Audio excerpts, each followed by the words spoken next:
सर्ववेदांत सिद्धांतो गोचरम तम गोचरम महेशम सच्चिदानंदम सद्गुरुम प्रणतोस्म्यहम्। नमस्कार, आप सभी का मेरे YouTube channel doctor Gopal Krishna Joshi में पुनः स्वागत और अभिनंदन है। आज एक विशेष पार्वण पर्व काल को लेकर आप सभी के बीच में मैं अपना विचार रख रहा हूँ, क्योंकि जैसे अभी गणेश चतुर्थी और गणेश पूजन का कार्यक्रम संपन्न हुआ है, उसके बाद भाद्रपद पूर्णिमा से आश्विन कृष्ण पक्ष अमावस तक का जो कालखंड है, ये 16 दिन का समय महालया पर पक्ष के नाम से जाना जाता है और हमारे कुमाऊनी परंपरा में इसे 16 श्राद्ध भी कहा जाता है। और हमारी भारतीय संस्कृति रही है, हम देवताओं को, वेदों को, पितरों को, दिव्य पितरों को सबको स्वीकार करते हैं, मानते हैं। और इन सबको जो हम मान रहे हैं, इसके प्रति जो सर्वाधिक हमारी कृतज्ञता रहती है वो अपने पितरों के प्रति रहती है, क्योंकि यदि हमारे माता पिता हमें जन्म नहीं देते तो शायद हम किसी भी तत्व को पहचानने के लिए समर्थ नहीं होते। तो इसलिए पितृपूजन काल हमारी भारतीय वाङ्मय में इसका बहुत अधिक महत्व है। तो और इसी प्रसंग में जैसे देव पूजन संबंधी या पितरों का श्राद्ध कैसे करना चाहिए, अष्टका क्या है, अन्वष्टका क्या है, इस पर कई प्रकार के विद्वान लोगों के तर्क वितर्क और वीडियो जारी हो रहे हैं और लोग उससे ज्ञान अर्जन भी कर रहे हैं। अच्छी बात है। इसी प्रसंग में कुछ हमारे जो प्रेमी लोग हैं, श्रोता लोग हैं और पत्रिकाओं के माध्यम से हमारे विचारों को भी पढ़ते हैं, पाठक गण हैं, उनका विचार आया कि आप श्राद्ध पर्व पर भी अपना विचार रखें। और विशेष रूप से जो हम दैनिक पूजन करते हैं उसमें हमारे श्राद्धों में उस पूजन का क्या क्रम रहना चाहिए, इस प्रकार की कई जिज्ञासाएं हमारे श्रोताओं की रही और उसी को लेकर के मैं आपके बीच में हूँ। तो इससे पहले हम थोड़ी श्राद्ध पर चर्चा करें। तो श्राद्ध का जो कालखंड है वो भाद्रपद पूर्णिमा से आश्विन कृष्ण पक्ष अमावस तक 16 दिन का जो कालखंड है, इसको हम श्राद्ध काल और विशेषकर पार्वण श्राद्ध का कालखंड हम मानते हैं। और इसी क्रम में जो हमारा देव पूजन होता है, तो देव कुछ शब्दों को जानना बहुत आवश्यक है। सबसे पहले जो बात आती है वो है देवता। देवता क्या है? ब्रह्मांड में व्याप्त जो अनंत शक्तियाँ निरंतर क्रियाशील रहती हैं वो देवता है। और उन देवताओं को प्रसन्न करने के लिए हम हवन यज्ञ इत्यादि करते हैं और इससे हम देव ऋण से मुक्ति प्राप्त करते हैं। और दूसरी बात आती है ऋषि। ऋषि मंत्र दिष्टारः, ब्रह्मांड में व्याप्त जो मंत्रों को देखते हैं और उनका विवेचन करके जो सतपथ पर आगे बढ़ने की हमें प्रेरणा देते हैं और हमें प्रकाशित करते हैं, वही ऋषि कहलाते हैं। और ऋषि ऋण से मुक्ति के लिए ऋषियों के द्वारा जो उपदिष्ट वाक्य उनका पालन और वेदांत वाक्य जो उन्होंने बताए हैं उनके मार्ग पर चलना यदि हम करें तो ऋषि ऋण से हमको मुक्ति प्राप्त होती है। इसी प्रकार जो पितर हैं, पितर क्या है? वे सभी पितर वास्तव में जो हम जिन्होंने हमको जन्म दिया, मानव सृष्टि के प्रारंभिक जो हमारे पूर्वज है वही पितर हैं। और यदि हम देखें तो हमारे माता पिता भी हमारे पितर हैं। और उससे भी यदि हम श्रेष्ठ व्याख्या करें तो वे सभी मृत व्यक्ति जिनका हमसे संबंध रहता है, सामान्य रूप से हम उनको पितर कहते हैं। माता पिता भी हमारे पितर हैं, लेकिन पितरों की संज्ञा में तब आते हैं कि जब ये संसार को छोड़ के चले जाते हैं। वैसे हमारे वंशज हैं, हमको जन्म देने वाले हैं और हमारे लिए सर्वश्रेष्ठ देवता के समान माता पिता ही होते हैं। तो इस प्रकार माता पिता के प्रति श्रद्धा का भाव भी हमारे शास्त्रों में भी आता है। मातृदेवो भव पितृदेवो भव, ये हमारी संस्कृति है। तो जहाँ तक हम श्राद्ध पक्ष की बात करें तो वहाँ पर वे समस्त मृत पूर्वज या मृत व्यक्ति हमारे पितरों की संज्ञा में आते हैं, जो हमसे श्राद्ध की अपेक्षा रहते हैं। और इसी प्रकार एक शब्द आता है दिव्य पितर। तो मानव जाति के जो आदि पूर्वज हैं, जो पितृलोक में निवास करते हैं, उनको दिव्य पितर कहा जाता है। और एक होते हैं मानुष पितर, हमारे वे सभी पूर्वज या पितर जो हमसे श्राद्ध की अपेक्षा रखते हैं, उनसे मानुष पितर कहा जाता है। तो इसलिए जो मानुष पितर हैं उनके प्रति श्रद्धा ज्ञापित करने के लिए ये महालया पर पक्ष में श्राद्ध करने की परंपरा है। अब श्राद्ध शब्द का भी हम अर्थ यदि सामान्य रूप से जाने तो ये श्रद्धा शब्द से बना हुआ है। सत सत्यम दधाति यया क्रियया सा श्रद्धा, अर्थात जिस क्रिया से सत्य धारण किया जा सके वही श्रद्धा है। और श्रद्धया पितृभ्य दीयते क्रियते वा तत् श्राद्धम, अर्थात श्रद्धापूर्वक अपने पितरों के लिए जो हम श्रेष्ठ कार्य करते हैं वही श्राद्ध कहलाता है। अर्थात जब तक हमारे माता पिता या पितर जीवित हैं तब तक उनकी सेवा, उनके आज्ञा का पालन और उनके मनोनुकूल आचरण और जो धर्मानुकूल आचरण का उन्होंने हमें उपदेश दिया है उसका पालन करना, और मृत्यु के बाद शास्त्रोपदिष्ट जो हमारे मार्ग बताए गए, जो उपाय विधियां बताई गई हैं, उन विधियों से पितरों के निमित्त जो श्रेष्ठ कर्म किया जाता है उसी को श्राद्ध कहा जाता है। और श्राद्ध भी दो प्रकार के श्राद्ध हैं। एक तो एकोदिष्ट श्राद्ध होता है, अर्थात जिस तिथि पर किसी भी व्यक्ति की मृत्यु होती है उस तिथि में जो श्राद्ध किया जाता है उसको एकोदिष्ट श्राद्ध कहते हैं, या उसे तिथि श्राद्ध भी कहा जाता है। और एक विशेष पर्वों के अवसर पर जो हम श्राद्ध करते हैं उसे पार्वण श्राद्ध कहा जाता है। पर्वणि भव पार्वण, अर्थात पर्व विशेष पर किए जाने वाला जो श्राद्ध है उसे पार्वण श्राद्ध कहा जाता है। संक्षिप्त में यदि हम चर्चा करें तो जो अभी हमारा कालखंड चल रहा है आश्विन श्राद्ध कालखंड, ये हमारे लिए पार्वण श्राद्ध का कालखंड है। और विशेषकर हमारे पूर्वांचल में और कुमाऊं क्षेत्र में ये पार्वण श्राद्ध का विशेष महत्व बताया गया है। और पार्वण श्राद्ध का भी सामान्य नियम है कि जिस पितर की मृत्यु जिस तिथि को हुई है उसका श्राद्ध उसी तिथि को किया जाता है सामान्य रूप से। और यदि जैसे किसी के पिताजी की मृत्यु द्वितीया की तिथि को हुई है तो द्वितीया की तिथि को ही वो पार्वण श्राद्ध करता है। और इसी प्रकार लेकिन माताजी की यदि किसी की मृत्यु हो जाती है तो माताजी के लिए एक विशेष नियम बताया गया कि नवम्याम में वो कर्तव्यम, माताजी का श्राद्ध जो है नवमी तिथि को ही किया जाता है, इसलिए उसको मातृनवमी भी कहा जाता है। तो इस प्रकार एकोदिष्ट और पार्वण श्राद्ध की बात आती है। और एक इसमें एक विश्वदेव पूजन का वर्णन आता है, और ये भी बड़ा जानकारी का विषय। विश्वदेव किसे कहा जाता है? वे समस्त हमारे जितने भी मृत पितर हैं उनके जो प्रतिनिधि होते हैं उन्हीं को विश्वदेवा कहा जाता है। इसलिए पितरों के पूजन के साथ साथ विश्वदेवा का पूजन भी बड़े विधि से यहाँ पर किया जाता है। और कभी कभी क्या होता है, जैसे आजकल हमारा श्राद्ध का कालखंड है तो भाद्रपद इसका भी बड़ा विज्ञान है। जैसे हम देखते हैं कि प्रतिपदा से चतुर्दशी तक ये जो 14 तिथियां ये शुक्ल पक्ष में भी आती हैं और कृष्ण पक्ष में भी आती हैं। लेकिन जो शुक्ल पक्ष की अंतिम तिथि है वो पूर्णिमा है और कृष्ण पक्ष की जो अंतिम तिथि है वो अमावस है। तो इसलिए इन दोनों तिथियों को भी ले लिया। तो कृष्ण पक्ष की प्रतिपदा से अमावस तक 15 तिथियां आ गई और एक पूर्णिमा छूट रही थी, तो इसलिए भाद्रपद पूर्णिमा को भी ले लिया। तो 16 दिन का ये कालखंड बना दिया गया ताकि इन 16 तिथियों में ही हर एक व्यक्ति की मृत्यु होती है और जन्म होता है। तो इसलिए हर एक तिथि को सम्मान मिल जावे, इन भावनाओं के आधार पर हमारे वो वैज्ञानिक जो ऋषिगण थे जिनकी बड़ी तार्किक सोच थी, उनने सभी तिथियों को महत्व दे करके 16 दिन का ये कालखंड श्राद्धों के लिए रखा। और संयोग की बात है, यदि इसी 16 दिन के अंदर जो श्राद्ध का कालखंड है, यदि किसी की मृत्यु इसमें हो जाती है तो उसके श्राद्ध के लिए एक बड़ा विशेष बात आती है कि उसका श्राद्ध कैसे किया जाए।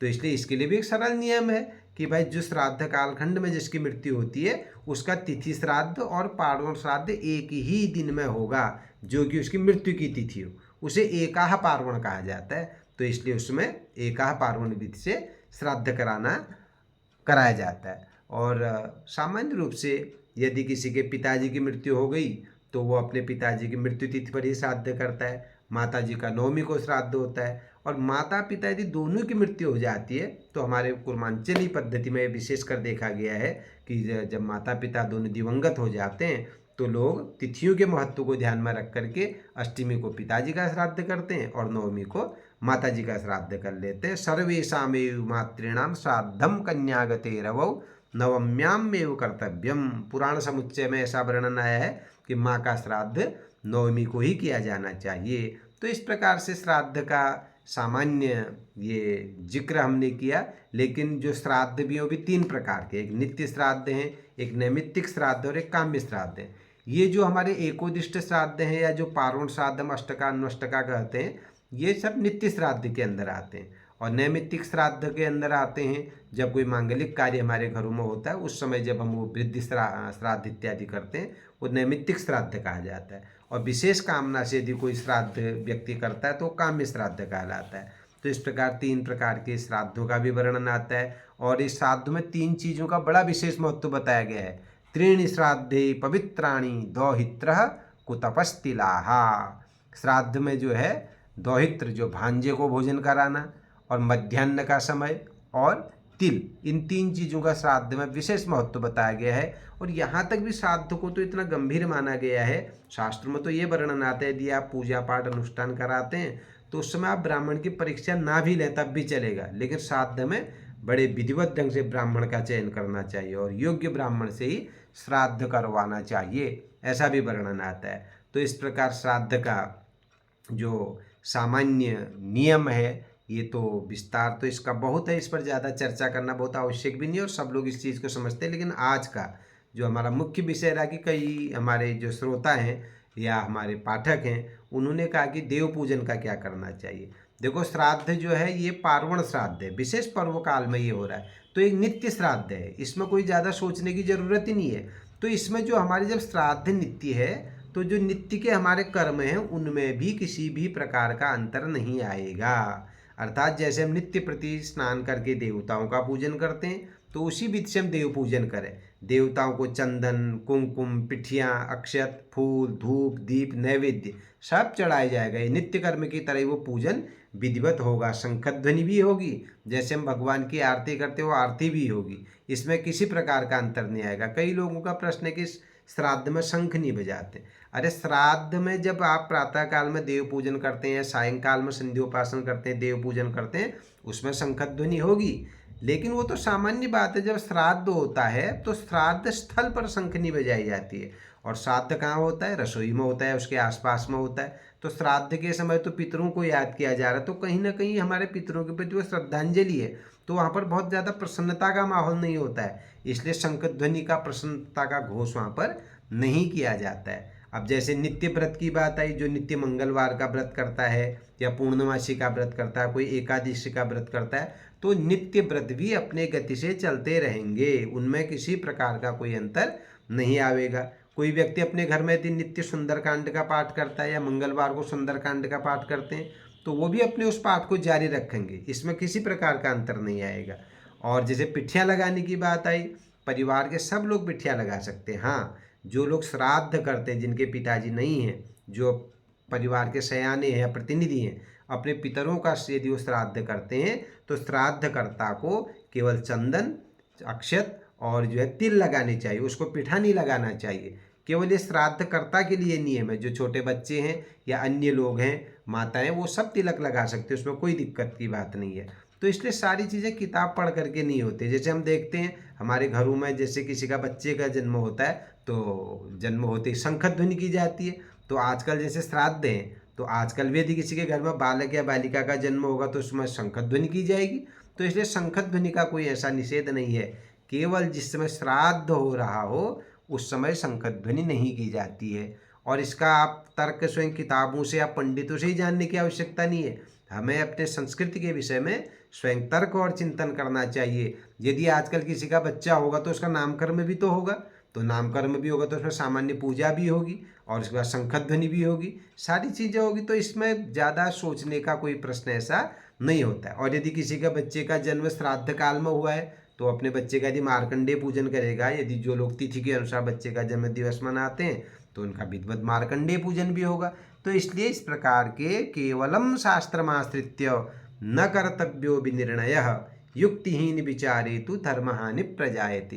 केवल शास्त्र को आधार मान करके ही नहीं, हमारा अपना चिंतन, अपना मनन, अपना विवेचन और अपना तर्क भी होना चाहिए। और धर्म को तर्क के अनुसार और सामाजिक व्यवस्था के अनुसार समझने की आज के समय में बहुत बड़ी आवश्यकता है। तो इस प्रकार से हमें इन चीज़ों का भी निर्णय करना चाहिए। और जो पूजन का बात है कि जो नित्य पूजाएं हैं वो नित्य रहेंगी, और जो व्यक्ति अपना व्रत इत्यादि करता है उसको भी जारी रखेगा। हाँ, एक संयोग की बात है, माना कोई मंगलवार के दिन मंगलवार का व्रत करता है और उसे उस दिन अपने पिताजी का श्राद्ध भी करना है या माताजी का भी श्राद्ध करना है, तो उस दिन फिर व्रत गौड़ हो जाएगा, उस दिन श्राद्ध कर्म प्रधान हो जाएगा। जो श्राद्ध करता व्यक्ति है वो उस दिन व्रत नहीं करेगा, बल्कि उसके पहले दिन अपना हविष रखेगा, जिसको हमारे कुमाऊनी में हवीग भी कह देते हैं। वैसे उसका शुद्ध शब्द हविष है। एक बार भोजन किया जाता है सूर्यास्त से पहले और अगले दिन हम पितरों का फिर श्राद्ध करते, तो उस दिन पितृपूजन प्रधान हो जाता है।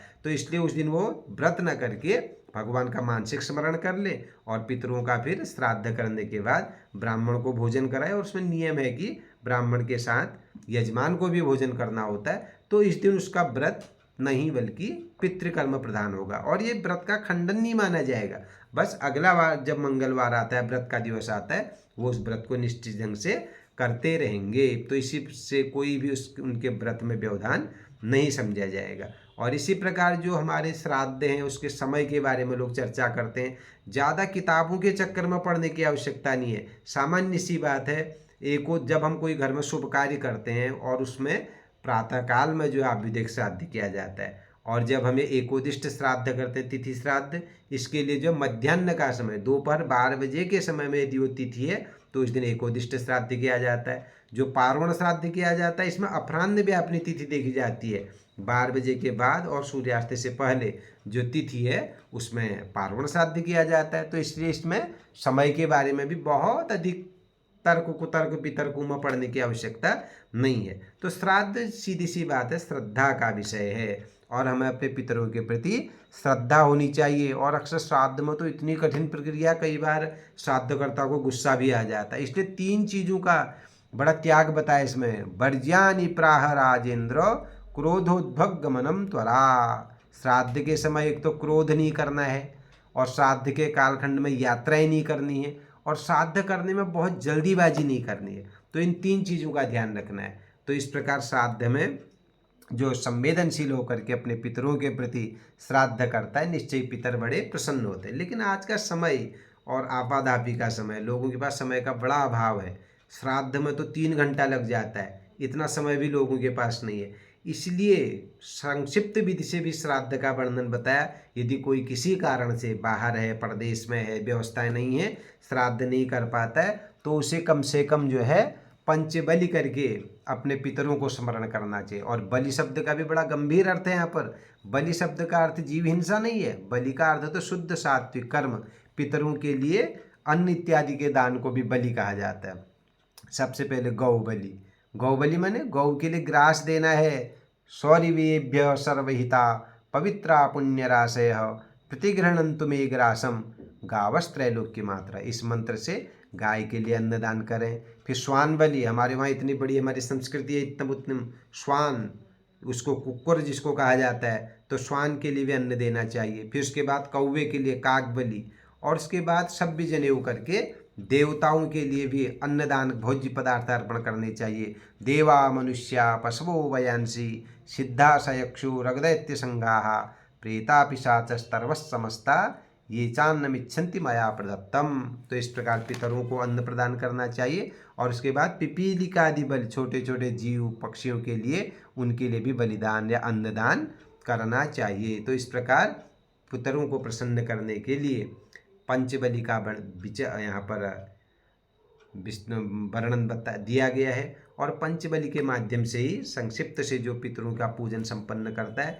इससे भी पितर जो है प्रसन्न होते हैं। तो ये सामान्य रूप से हमें श्राद्ध के विषय में और जो पार्वण कालखंड है हमारा, इसके विषय में हमने चर्चा करी। और जहाँ तक विषय है श्राद्ध पूर्ण रूपेण श्रद्धा का विषय। हमारी भारतीय संस्कृति मातृदेवो भव, पितृदेवो भव, आचार्य देवो भव, अतिदेवो देवो भव की हमारी संस्कृति है। तो इसलिए हमारे अपने पितरों के प्रति श्रद्धा हो, अपने गुरुओं के प्रति। और ये पार्वण श्राद्ध में तो केवल माता पिता और मातामह ही नहीं, अपने चाचा ताऊ मौसा मौसी गुरु शिष्य सबके लिए तर्पण किया जाता है। ऐसी संस्कृति जो है, केवल भारत की संस्कृति इतनी महान है, विश्व की सारी संस्कृति के लोग अपने अपने स्तर से अलग अलग तरीके से अपने अपने पितरों को याद करते हैं। तो ये हमारी भारतीय परंपरा है। तो इसलिए हम भारत के लोग हैं। स्वधर्मे निधनम श्रेय परधर्मो भयावह।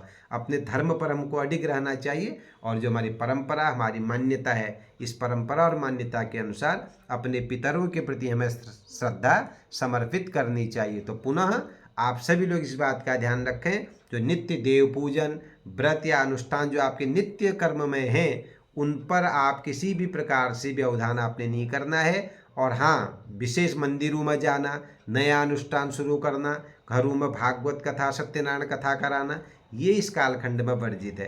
क्योंकि जो श्राद्ध जो व्यक्ति करता है उसको स्वयं ही लाल तिलक नहीं लगाना है। अब वो व्यस्त भिन्न है कि आज कई लोग श्राद्ध पक्ष में भी भागवत कर रहे हैं, और हो सकता है शास्त्र में उसका प्रमाण होगा, लेकिन वो कहीं ना कहीं यदि वो स्वयं श्राद्ध करता है तो उसको तो स्वयं ही इस प्रकार का तो तिलक नहीं लगाना है, जैसे पिठिया नहीं लगाना है और ये सारी चीज़ें। और तो व्यास गद्दी में कैसे बैठते, ये विषय भिन्न है, चर्चा का विषय नहीं बल्कि चिंतन का विषय है। इसलिए तमाम इन चीज़ों में न पढ़ करके हम श्रद्धा के साथ अपने पितरों को अपनी भावनाओं को समर्पित करें। और पितृपूजन जो है तर्क का विषय नहीं, भावना, श्रद्धा और विश्वास का विषय। तो भावना, श्रद्धा और विश्वास को ध्यान में रखते हुए अपने पितरों को प्रणाम करें। और सामान्य अर्थ तो यही है कि जब तक हमारे पितर जीवित हैं, माता पिता, गुरु, इष्ट मित्र, बंधु बांधव सबके साथ स्नेह प्रेम के साथ रहें, अपने स्तर से सबके साथ सहयोग करें और मृत्यु के बाद भी उनके प्रति हम श्रद्धा समर्पित करें। यही जो है श्राद्ध का वास्तविक अर्थ है। देवताभ्य पितृभ्यश्च महायोगिभ्य एव च नमस्वधाये स्वाहाये नित्यमेव नमो नमः। इस प्रकार ये पितृ गायत्री का स्मरण करें और अपने पितरों को याद करें। और कई प्रकार की आपकी जिज्ञासाएं भी थी और मेरा भाव भी था कि पार्वण श्राद्ध पर कुछ विचार रखें, तो आप लोग इसको सुने और जो सुधार की अपेक्षा इसमें आप रखते हैं तो उसके लिए भी सुझाव आपसे अपेक्षित हैं। पुनः आप सभी का अभिनंदन और पितरगणों का सब पर आशीर्वाद बने रहे। इन्हीं शुभकामनाओं के साथ पुनः आप सभी का अभिनंदन। नमस्कार।